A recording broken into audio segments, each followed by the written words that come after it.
All right, welcome back. Today we're jumping into something I think we all chase after but find, a little slippery. Unbreakable discipline. We're going to break down how you can master yourself first and then how you can scale that incredible focus to lead a team that is just unstoppable. So let's start with a really simple question that gets to the heart of everything. Feelings or willpower? Which one is actually your boss? Seriously, think about it. It's late, you're tired. Do you skip that workout you promised yourself? That's your feelings running the show. Or do you lace up your shoes and just do it anyway? That's willpower. That one choice, right there, is the bedrock for everything we're about to get into. So where does that willpower even come from? It's not about waking up every day feeling like a superhero. This quote nails it. It's actually inspired by the story of a kid named Tishi who was on this really tough climb. He realized that the decision he made way back at the bottom of the mountain was way more powerful than the pain he was feeling near the top. The big idea here, you decide to act before the feelings of doubt and I can't do this ever get a word in. Okay, so that's the philosophy. How do we make it real? Well, it starts with you. It has to. Before you can lead a team or even your family, you have to master yourself. This is ground zero. Our first practical tool is something called the decoupling drill. It's a really smart but simple technique to basically create a gap between your feelings, that whiny voice in your head that just wants to quit, and what you actually do.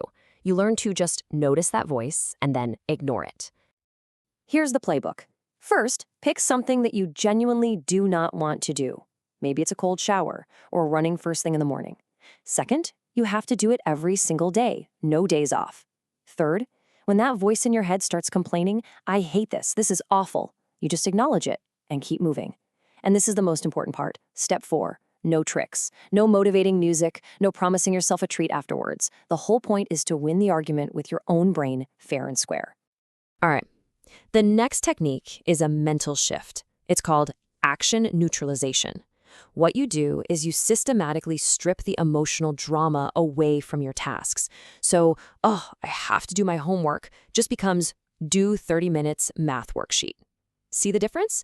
It's not about becoming a robot and killing all your joy. It's about removing the hesitation that comes from labeling tasks as good or bad. They just become the next thing you do. And the third drill for yourself is the empathy filter. This is all about protecting your focus from the chaos of the outside world. When someone else is having a meltdown, our instinct is often to get sucked in.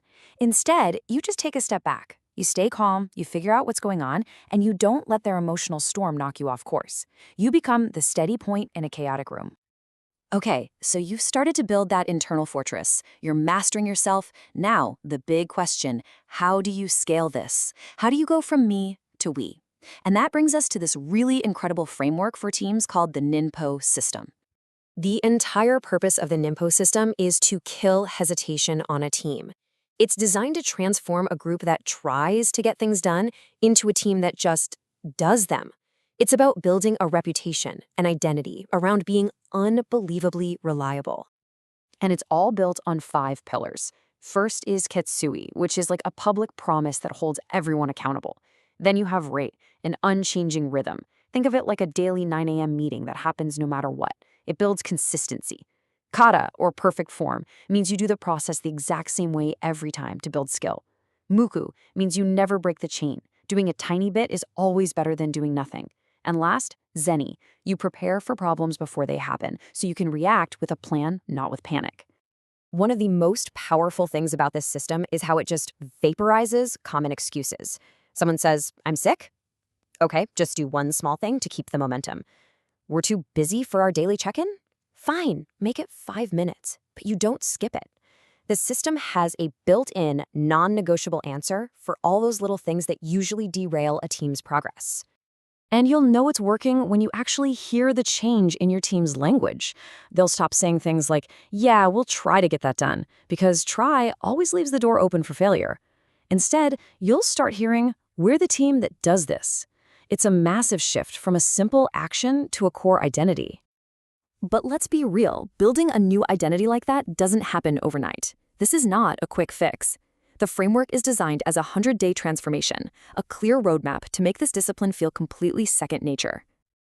So here's what that journey looks like. The first 21 days are going to be the toughest. That's when you're just pushing through all the resistance. Then, somewhere around day 66, the new habits start to feel normal, automatic. The real test, though, comes in that final month when things go wrong and the team has to stick to the system. And if you make it through on day 100, you hit the ultimate goal.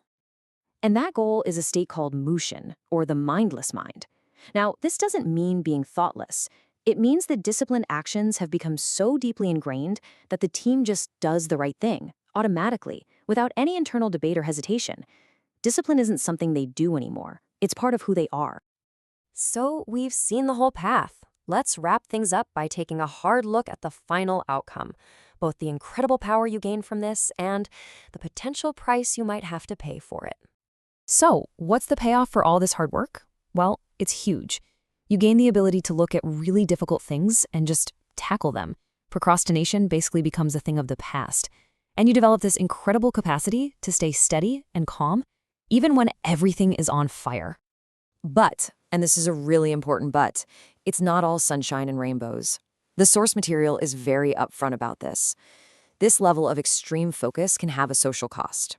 You might start to come across as, well, a bit too serious or distant, maybe even cold to people who operate on a more emotional wavelength. And that brings us to the final and maybe most critical piece of wisdom. Being strong is amazing, but it has to be balanced with being human. True mastery isn't just about having an iron will. It's about knowing when to be laser-focused and when to just let go, laugh, and connect with people. In the end, balance is everything. So, we'll leave you with this final thought. The system is here. The path is laid out. So the real question isn't whether or not this stuff works. It does. The real question is for you and for your team. Do you have the courage to actually commit all the way?